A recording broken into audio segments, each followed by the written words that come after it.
berjamaah atau sendiri? Berjamaah. Mana dalilnya berjamaah? Nabi berjamaah. Nabi kan biasa sholat sunat di rumah. Ini mimbar Nabi, itu rumah Nabi. Dari mimbar ke rumah Nabi 22 meter. Biasanya Nabi sholat di rumah. Tapi waktu tarawih malam Ramadan, Nabi keluar sholat dia sendirian, diikuti oleh sahabat. Malam kedua dia sholat lagi, makin ramai sahabat. Malam ketiga dia sholat lagi, makin ramai sahabat. Malam keempat sahabat sudah kumpul, Nabi tak datang. Besok pagi Nabi tanya sahabat, ya Rasulullah, tadi malam kami kumpul, kenapa engkau tak datang? Khasyitu an tufrada alaikum. Aku khawatir kalau aku keluar tiap malam nanti menjadi wajib, kalian tak sanggup. Maka makna Nabi keluar 3 malam itu maknanya solat tarawih itu sunnat, bukan dalil solat tarawih cuma 3 malam. Jangan nanti bapak ambil dalil ini bulat-bulat, malam keempat dah tak ke masjid lagi. Pak, kenapa bapak tak ke masjid? Khasyitu an tufrada alaikum. Aku takut nanti jadi wajib, maka aku 3 malam aja. Oh, bukan begitu. Makanya jangan baca hadis, pahami sendiri. Baca penjelasan ulama. Masalah salat sunat tarawih, maka dilaksanakan berjamaah. Siapa yang salat bersama imam, man shalla ma'al imam, salat bersama imam sampai selesai, kutiba lahu qiyamul lailah, maka dia sudah dapat pahala seperti salat sepanjang malam. Nah, ikuti sampai terakhir imam.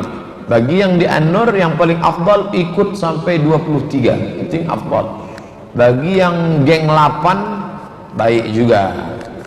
Kan An-Nur ini terbagi 2 geng nih sekarang, geng 8. Habis itu dadah, balik pulang. Yang paling bagus sampai habis baru bantap.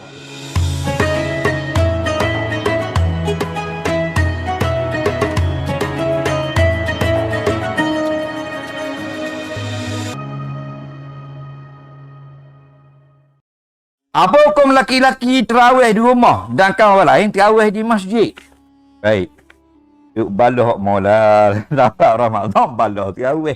Tak baloh rakaat, baloh selawat. Padahal pakat uak jadi guana. Tak boleh belaka, molek belaka. Rasulullah SAW keluar malam pertama, orang pun pakat ikut. Malam kedua orang tunggu dah.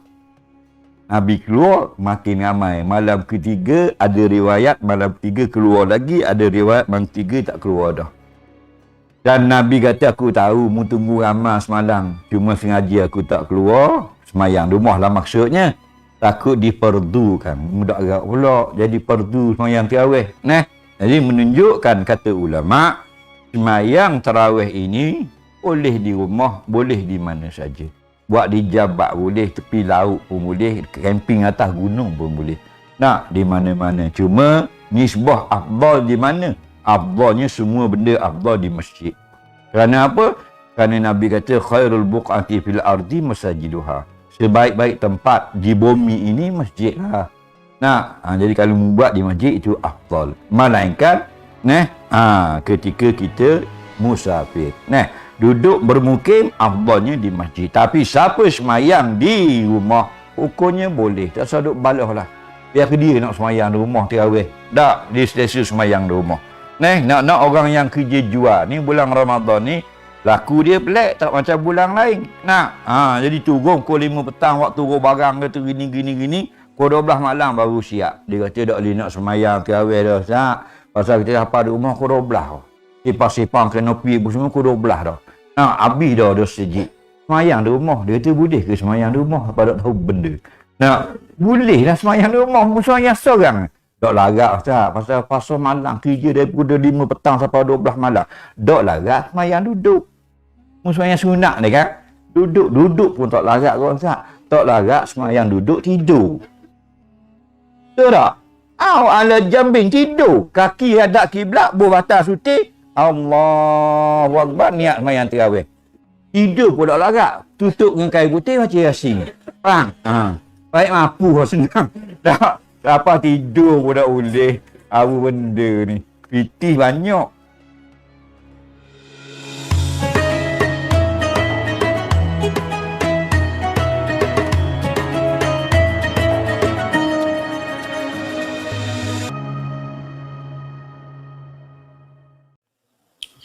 Assalamualaikum warahmatullahi wabarakatuh. Ustaz, sholat tarawih yang lebih utama itu dikerjakan secara berjamaah atau secara sendirian? Berjamaah. Berjamaah. Dalilnya pertama dalil umum, salatul jamaati afdalu min salatil fardi bi 27 darajah. Salat berjamaah lebih utama daripada salat sendirian dengan pahala 27 rakaat. Yang kedua, perbuatan Nabi itu sesungguhnya memuliakan salat jamaah. Maka Nabi ke masjid hari pertama orang makin banyak, ke masjid kedua orang tambah banyak, ke masjid ketiga tambah banyak lagi. Karena semakin banyak, besoknya Nabi nggak ke masjid. Subuh-subuh Nabi keluar mengatakan, aku tahu kalian tunggu-tunggu aku tadi malam. Kalau aku melihat kalian banyak beribadah ke masjid, aku khawatirkan ini kemudian dijadikan wajib oleh Allah Subhanahu wa taala. Karena sifat Allah pencemburu. Begitu orang-orang sudah senang dengan ibadah, Allah tidak ingin orang berbelok kepada dunia lagi. Nah, itu di antara sifat kemuliaan Allah Subhanahu wa taala. Maka dari itu kemudian Nabi putuskan selanjutnya di rumah. Alasan ke rumahnya bukan ingin sendirian, tapi untuk menghindari jadi beban untuk umatnya. Maka ulama menyimpulkan dalam kaidah usul fiqih dari kondisi ini, yang pertama menyimpulkan bagus, Umar bin Khattab. Di zaman Umar disimpulkan, oh dilihat nih kenapa orang pada ke masjid masing-masing. Ada yang masing-masing, ada yang jamaah di sini. Awal Umar disatukan. Laki-laki diberikan imam sepulan, perempuan diberikan imam sepulan. Terpisah kemudian jadikan berjamaah, semua menyatu. Dari masanya Umar itulah kekinian sampai sekarang berjamaah. Jadi kalau bisa berjamaah itu diutamakan dibandingkan dengan sendirian. Sholat yang disebut dengan qiyam. Sifat Nabi saat qiyam itu tenang, nyaman, berhenti sejenak di setiap 2 rakaat, berhenti, baca doa. Allahumma innaka afuwun tuhibbul afwa fa'fu anni.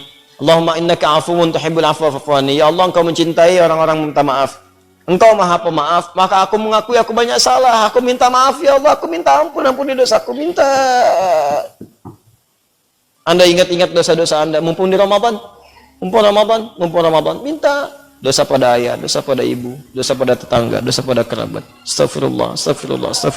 Mengalir air mata Anda, maka berlaku hadis Al-Bukhari, nomor hadis 37. Man qama ramadhana imanan wa ihtisaban ghufira lahu ma taqaddama min dhanbi. Siapa yang menunaikan qiyam Ramadan kemudian dia lakukan karena Allah, mencari pahala, dia bertobat di sela-selanya. Begitu tobat, jatuh air matanya, diampuni semua dosa-dosanya, gugur semuanya.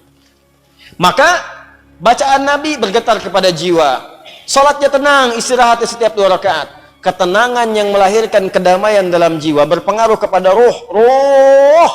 Maka disebut dengan tarwihah. Jamaknya disebut dengan tarawih. Di tarawih itu bukan nama sholatnya, tarawih itu sifatnya. Kalau ingin sholat tarawih, dipopulerkan oleh ulama tarawih. Kalau ingin sholat malam di malam Ramadan, tunaikan dengan tenang, nyaman, jangan buru-buru, santai, supaya ada getaran ke jiwa. Cari imam yang bagus, imam yang khusyuk, membuat Anda enak dalam mendengarkan bacaannya. Setiap mendengar bacaan ada getaran pada jiwa Anda, sujud lama, tobat, enak. Disebut dengan tarawih. Itu yang dimaksudkan. Di tarawih itu sifatnya.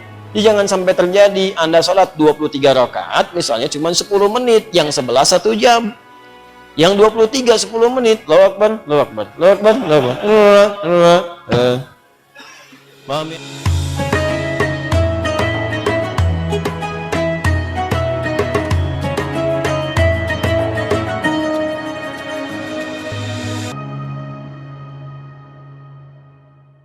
Bukannya wajib sembahyang tarawih berjamaah, tak wajib. Ambil baju, ambil beg balik. Ke mana leha? Sembahyang di rumah tenang sikit, tak ada laju-laju. Yang tuan-tuan duk ngumpat tu imam tu, bodohnya untuk imam, haram jadah betul. Dapat dosa lagi ada. Yang kita duk maki siapa? Aku tak salahkan tu imam tu, aku salahkan AJK. Kenapa panggil tu imam tu? AJK yang haram jadah, kata dia. Makcik-makcik dapat dosa, tak dapat pahala, duk haram jadah. Apa ni? Jadi kalau agak tak boleh kerja, asal dia bayar ayat lazim, akak baru ia akan nak budu. Bila nak habis Fatihah? Ghairil maghdubi alaihim waladdallin. Amin. Bismillah. Kita pun bismillah. Elok kita sebut ia akan nak budu. Allahu akbar. Kalau begitu sembahyang di rumah. Tak apa. Ustaz semayang di rumah, makcik tak hafal ayat panjang-panjang. Kalau begitu makcik beli Quran besar, letak kat depan. Boleh letak kat depan tu. Janganlah macam itu. Sebutlah elok-elok Allahu Akbar. Tak payahlah. Itu nama dia jangan pandang belakang. Sebut elok-elok. Allahu akbar. Waladhdallin amin. Bismillah wa basyiril ladzina amanu wa amilus solihat. Boleh tengok situ. Cuma saya pesan kalau nak pasang Quran yang macam itu kena cepit besar-besar. Sebab sebelah kita kipas angin. Takut bila tak cepit nanti tengah-tengah baca boom. Oh sudah mana pula nak bayar kan. Nanti cepit besar-besar. Apa masalahnya sembahyang tarawih seorang-seorang di rumah ustaz makcik tak boleh selawat?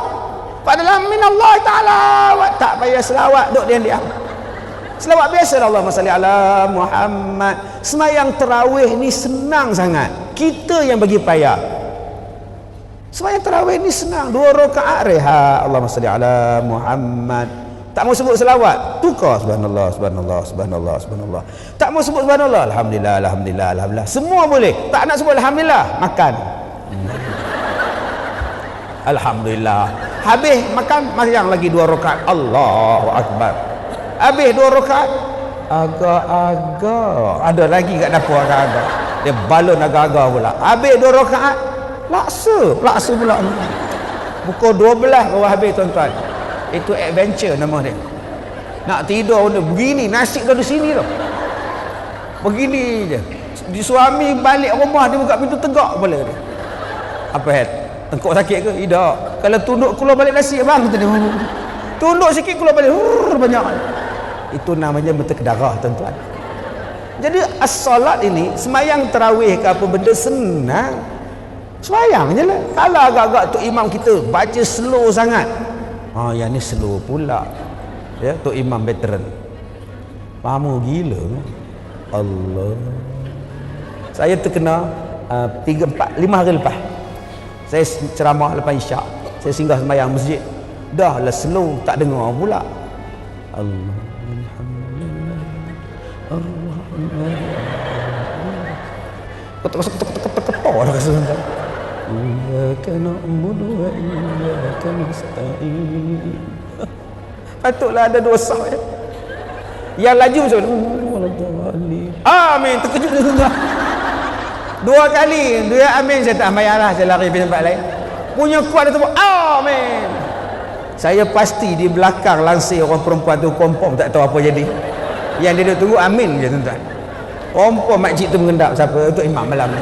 Kalau Tok Imam tu berhenti lah, baliklah aku pergi sembahyang di rumah lah kau. Tak ada ngata kau orang.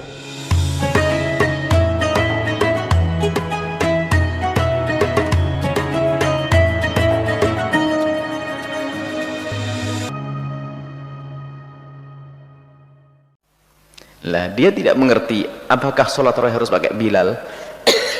Bilal itu ngasih komando itu loh, 4 rakaat berhenti itu. Bilal itu tidak harus. Bilal itu kan nama Nabi, nama nama sahabat Nabi yang yaitu tukang adzannya Rasulullah.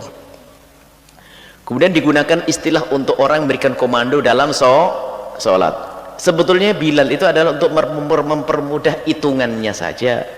Kalau udah pakai Bilal itu imamnya pusing, sudah suruh ngitung, suruh jadi imam pusing. Jadi kalau Bilal itu ada bantu saling tolong menolong. Karena sholatnya itu bukan 2 rakaat, 4 rakaat, tapi 20 rakaat. Jadi Bilal itu hanya sekedar untuk mempermudah hitungan. Dan bacaannya Bilal pun bisa saja. Mungkin Anda rubah dan bukan bid'ah. Misalnya apa? Setiap 2 rakaat kita baca Quran 1 juz. Atau sholawat 2000 kali. Boleh. Tidak harus dengan itu, tidak harus. Enggak pakai Bilal pun juga sah-sah saja. Bilal itu, dan bukan bid'ah juga Bilal itu. Sebagian orang itu berlebihan. Dikit-dikit bid'ah, semuanya jadi bid'ah. Umat Islam ahli bid'ah semuanya ini. Bilal itu untuk ngitung. Cuman kan tidak enak kak. Bapak-bapak ini rakaat yang keempat. Kan dia ajib, tidak ada pahalanya. Kan paling enak. Ini adalah Sayyidina Ali bin Abi Thalib biar tambah cinta. Kemudian Sayyidina Umar bin Khattab agar tambah cinta. Masa pakai bilangan rakaat keempat, rakaat keenam, rakaat ke-8.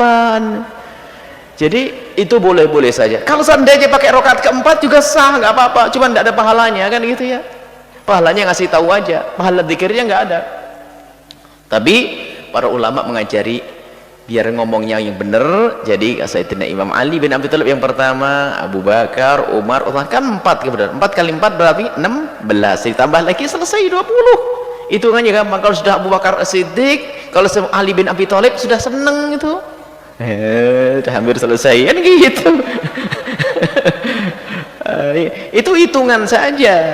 Jadi boleh dan sah-sah saja tanpa adanya Bilal, karena itu sebetulnya hanya untuk membantu untuk kita menghitung sholat tersebut. Jadi boleh Anda sholat, misalnya Anda sip malam, makanya kami himbau kepada siapapun yang memang pekerjaannya adalah pas bebarengan dengan taraweh, tetap taraweh jangan Anda tinggalkan. Ia juga himbau kepada anak-anak yang lagi haris menjaga orang pada taraweh, yang lain haris jaga. Jangan sampai tidak taraweh, mending kamu cicil saja. Tarawehmu berdua saja, karena sambil jaga di sana 2 rakaat, pindah sana 2 rakaat, pindah sana 2 rakaat, keliling. Jadi jangan sampai nanti giliran menjaganya selesai mau taraweh dijamin ngantuk itu. Jadi mumpung sambil jaga gantian 2 rakaat gantian. Jadi nanti pas selesai. Dan boleh sholat tarawih sendiri juga sah, bagi dua sah, cicil. Termasuk yang pulang kerja dan sebagainya, sholat isya di tempat kerja, pulang di atas kendaraan, tarawih di atas mobil, nggak pakai Bilal. 20 rakaat boleh, 36 rakaat juga boleh kalau mau lebih. Jadi boleh Anda melakukan tarawih di atas kendaraan Anda, sebab kalau sudah sampai di rumah mungkin kedahuluan ngantuk karena setelah perjalanan jauh, kemudian setannya double, bantalnya juga goda kalau sudah sampai di rumah. Jadi di atas kendaraan Anda bisa melakukan sholat Allahu Akbar, Allah biasa, Allahu Akbar. Kiblatmu adalah arah kendaraanmu. Jadi sudah sholat di tempat kerja, pulang jam 9 malam, sampai di rumah kan jam 11 malam, 2 jam perjalanan. Itu untuk sholat tarawih sudah lebih gitu, karena sholat tarawih di atas kendaraan paling banyak, paling banter itu hanya 30 menit, 40 menit, 20 rakaat. Kalau Anda pakai hataman juzan baru nanti 1 juz 1 jam setengah. Baik, ini kemudahannya. Jadi kalau Anda sipnya ada sip-sipan, kemudian pas giliran Anda kerja, Anda tidak bisa melakukan tarawih berjamaah, Anda hendaknya tetap melakukan tarawih biarpun dengan sendiri di rumah Anda, ataupun di atas perjalanan Anda, atau berdua dengan kawan Anda. Pakai Bilal nggak pakai Bilal, tetap pahalanya adalah qiyamul lail dan salat tarawih. Ini saja, wallahu a'lam.